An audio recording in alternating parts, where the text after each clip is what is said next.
പഹൽഗാം ഭീകരാക്രമണത്തിന് പിന്നാലെ ഭീകരർ ആഹ്ലാദ പ്രകടനം നടത്തിയെന്ന മൊഴിയുമായി ദൃക്സാക്ഷി. ആകാശത്തേക്ക് 4 തവണ വെടിവെച്ചാണ് ആഹ്ലാദ പ്രകടനം നടത്തിയതെന്നാണ് മൊഴി. പ്രധാന ദൃക്സാക്ഷി NIAക്ക് നൽകിയ മൊഴിയിലാണ് ഇക്കാര്യം വ്യക്തമാക്കിയത്.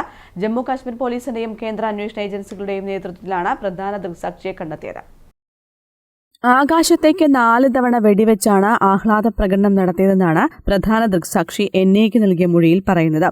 പൌരന്മാരെ കൊലപ്പെടുത്തിയതിനു ശേഷം ബൈസരണിയിൽ നിന്ന് പോകുമ്പോൾ തോക്കുധാരികൾ അദ്ദേഹത്തെ തടഞ്ഞു. കലിമ ചൊല്ലാൻ ആവശ്യപ്പെട്ടു. അദ്ദേഹം പ്രാദേശിക ഭാഷയിൽ സംസാരിക്കാൻ തുടങ്ങിയപ്പോൾ വെറുതെ വിട്ടു. പിന്നാലെ അവർ 4 തവണ ആകാശത്തേക്ക് വെടിയുതിർത്ത് ആഘോഷിച്ചു എന്ന് ദൃക്സാക്ഷി പറഞ്ഞതായാണ് report.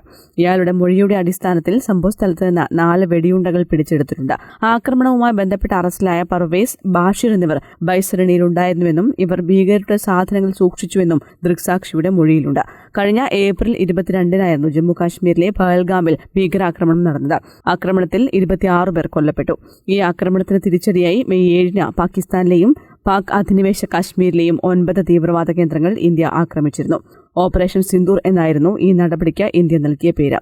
News desk, Kannur vision.